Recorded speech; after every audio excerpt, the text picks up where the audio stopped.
আমি আবার হাজির হলাম আরেকটি ক্লাস নিয়ে। স্বাগতম জানাচ্ছি আজকের ক্লাসে সকলকে। আজকের ক্লাসটি চেঞ্জিং সেন্টেন্সের অ্যাসার্টিভ সেন্টেন্সের পরিবর্তন, অ্যাফার্মেটিভ থেকে নেগেটিভ এবং নেগেটিভ থেকে অ্যাফার্মেটিভ সেন্টেন্সে পরিবর্তন করব, আমি রূপান্তর করব। বন্ধুরা, এর আগে আমি বাকি রুলগুলো দিয়ে আসছি গত ক্লাসে, যারা দেখোনি দেখে আসতে পারো। আজকে আমি 10 থেকে শুরু করছি। ক্লাসটা অনেক লং হয়ে গিয়েছিল, সেজন্য আমি আরেক ক্লাসে সব করাতে পারিনি।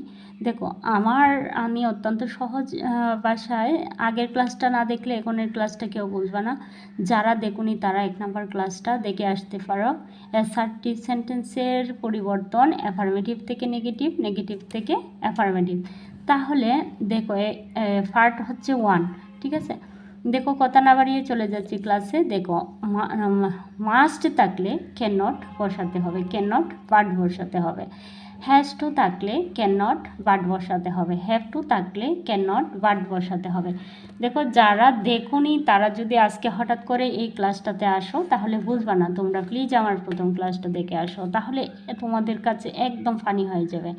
বাক্যে হেল্প শব্দটি ব্যবহার হলে ভার্বের সাথে আইএনজি যোগ করে নিতে হবে। বাক্যে হেল্প শব্দটি ব্যবহার হলে ভার্বের সাথে আইএনজি যোগ করে নিতে হবে। তাহলে আসো আমরা চলে যাই এর পরিবর্তনে। দেখো, এইখানে আছে affirmative, I must go there, I must go there. এখানে কিন্তু আমি মাস্ট পেয়েছি, তাহলে মাস্টের জায়গায় আমি কি দেব? ক্যান নট দেব। তারপরে কি করব? ক্যান নট, ভার্বের পরে বাকি অংশ। স্ট্রাকচারটা হবে আমার এমন, দেখো স্ট্রাকচারটা হবে আমার এমন, subject plus can not verb plus বাকি অংশ। তাহলে আমি এইখানে পেয়ে গেলাম, দেখা যাচ্ছে না, দেখো অ্যাফার্মেটিভ সেন্টেন্সে আমি পেয়ে গেলাম আই মাস্ট গো দেয়ার। তাহলে মাস্ট পেয়েছি, মাস্টের জায়গায় আমি কি করব? প্রথমে বসাবো সাবজেক্ট, বসালাম। তারপরে কি মাস্টের জায়গায় ক্যান নট ভার্ব বসালাম। তারপরে ক্যান নট ভার্বের পরে বাকি অংশ। তাহলে বাকি অংশটা কি আমার? গো দেয়ার। তাহলে আমি গো দেয়ারটা এখানে বসিয়ে দিলাম, ঠিক আছে।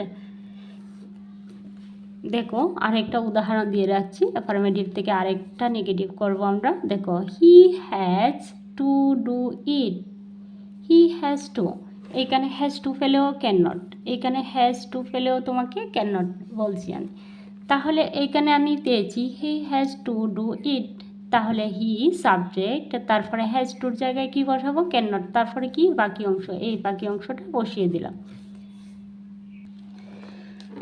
দেখো, 11 নম্বর রুলসের ক্ষেত্রে যে অ্যাফার্মেটিভ থেকে তোমরা নেগেটিভ করবা সেটা হচ্ছে হ্যাজ ডট ডট, হ্যাজ তুলনা বোঝালে প্রথম হ্যাজের স্থলে নট লেস, প্রথম এই যে প্রথম হ্যাজটা আছে তার স্থলে নট লেস বসাবো, এবং শেষে যে হ্যাজ আছে এবং শেষের হ্যাজ এর স্থলে দেন বসাবো।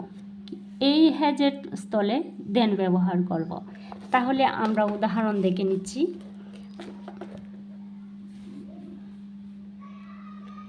মাসুম অ্যান্ড বিকি আর হ্যাজ নীলা। তাহলে এইখানে আমি হ্যাজ পেয়েছি, এই হ্যাজের স্থলে আমি কি বসাবো? আর কোনো কিছু না, নট লেস। এইখানে কি বসাবো? Not less. এই হ্যাজের স্থলে কি বসাবো? কিছু না, দেন বসাবো। এইখানে দেন বসাবো। তাহলে যদি আমার নেগেটিভ করতে হয় তাহলে আমি এখানে কি নিয়ে আসবো? সব নিয়ে আসবো, জাস্ট আর পর্যন্ত নিয়ে আসলাম। এই যে দেখো, আর পর্যন্ত। হ্যাজের স্থলে নট লেস বসালাম, তাহলে কি বসালাম? Not less. তারপরে উইশ, তারপরে কি আছে? এই যে হ্যাজটা আছে এই হ্যাজের স্থলে কি বসাবো? দেন বসাবো। তাহলে কি বসালাম? দেন, দেন নীলা। তাহলে আমরা 12 নম্বর সূত্রে চলে যাচ্ছি। 12 নম্বর সূত্র, 12 নম্বর রুলসে থাকছে। দেখো, 12 নম্বর রুল হচ্ছে টু ডট ডট টু যুক্ত থাকলে টু এর স্থলে পরিবর্তে সো এবং নিচের স্ট্রাকচার অনুযায়ী নেগেটিভ করতে হবে। দেখো, আমি এখানে একটা স্ট্রাকচার দিয়ে রেখেছি, তা অনুযায়ী তোমাদের নেগেটিভ করতে হবে। প্রথমে কি নিয়ে আসবো? সাবজেক্ট, তারপরে কি হবে? ভার্ব, অক্সিলারি ভার্ব, সাবজেক্ট অথবা ভার্ব, অক্সিলারি অথবা মেইন ভার্ব, যাই আসবে। তারপরে কি? সো দেখো, আমি সোটা সেই জায়গায় বসাবো যখন সো টু যখন পাবো তখন আমি সো বসাবো। তারপরে অ্যাডজেক্টিভ, তারপরে প্লাস অ্যাডজেক্টিভ যুক্ত এই থাকবে, এই সেন্টেন্সটা অ্যাডজেক্টিভ যুক্ত থাকবে, অ্যাডজেক্টিভ প্লাস দ্যাট যুক্ত করতে হবে, প্লাস সাবজেক্ট, তারপরে কি ক্যান নট, প্লাস বাকি অংশ। এই রুলটা, এই স্ট্রাকচারটা তোমাদের মুখস্থ করতে হবে। দেখো আমি এখানে দিলাম হির জায়গায় এখানে হি দিলাম, তারপরে কি ভার্ব, এই যে ভার্বটা দিলাম, তারপরে টু এর স্থলে কি দেব সো, তারপরে অ্যাডজেক্টিভ দেখো টু এর স্থলে আমি কি দিছি স, তারপরে এই যে অ্যাডজেক্টিভটা দিয়ে দিলাম, তারপরে কি দেব অ্যাডজেক্টিভের পরে কি আছে দ্যাট, তাহলে প্লাস দ্যাট, তারপরে সাবজেক্ট, এইখানে সাবজেক্টটা কি আছে হি, আবার হিটা নিয়ে আসবো, তারপরে কি ক্যান নট, তাহলে কি দেব ক্যান নট, তারপরে বাকি অংশটা কি ছিল টু ওয়াক, টুটা আমি দিতে পারিনি, can not, he can not, that he can not walk, এখানে আমার একটু ভুল হয়ে গেছে, টুটা হবে টু ওয়াক।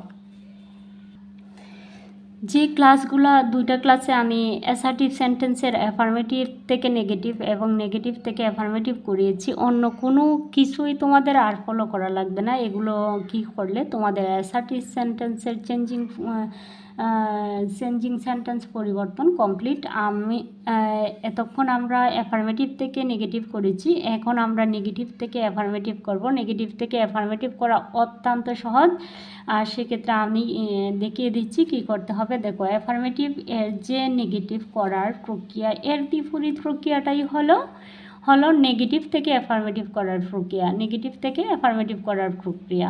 তোমরা এতদিন যা অ্যাফার্মেটিভ থেকে নেগেটিভ করেছো আর এই অন্যান্য রুলগুলো যেভাবে, জাস্ট এর বিপরীত প্রক্রিয়াটাই হলো নেগেটিভ করার প্রক্রিয়া। এখন আমি করে দেখিয়ে দিচ্ছি। দেখো এইখানে অ্যাফার্মেটিভটা আগে করে দিচ্ছি, অ্যাফার্মেটিভটা আগে করে দিচ্ছি। যে অ্যাফার্মেটিভ তো এতক্ষণ আমি করেছি, দুইটা ক্লাসে আমি অ্যাফার্মেটিভ থেকে নেগেটিভ করেছি। এখন দেখো অ্যাফার্মেটিভ থেকে আবার আরেকটা রুল করছি, রিনা ইজ এ গুড স্টুডেন্ট, তাহলে নেগেটিভটা কি হবে, এর সাথে সাবজেক্ট ও নর্মালি যেটা হবে সেটা হবে subject auxiliary verb plus not plus বিপরীত শব্দ প্লাস বাক্যাংশ, এই তো। তাহলে এইখানে আছে দেখো কোনো কন্ডিশন নাই, রিনা ইজ, আমার সাবজেক্টটা কি ছিল রিনা, তাহলে রিনা নিয়ে আসলাম, অক্সিলারি ভার্বটা কি ছিল ইজ, তাহলে ইজের পরে কি হবে অক্সিলারি ভার্বের পরে আসবে আমার নট, তাহলে নট বসিয়ে দিলাম, আর তারপরে কি এটা বসিয়ে দিলাম। এখন দেখো গুড এর বিপরীত শব্দ কি দ্যাট, তাহলে আমি দ্যাটটা গুডের বিপরীত শব্দটা বসিয়ে দিলাম, দ্যাট স্টুডেন্ট বসিয়ে দিলাম। আমি অ্যাফার্মেটিভ থেকে নেগেটিভ করলাম, এবার হচ্ছে নেগেটিভ থেকে অ্যাফার্মেটিভ করব। দেখো আমি আবার লিখেছি এইখানে, Rina is a good student, affirmative.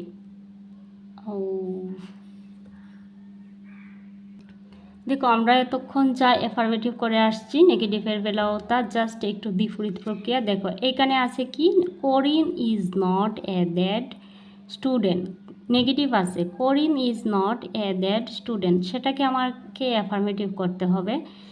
তাহলে এ স্ট্রাকচারটা জাস্ট হালকা একটু বিপরীত। দেখো এ স্ট্রাকচারটা হচ্ছে সাবজেক্ট অক্সিলারি ভার্ব, ওয়ার্ড এর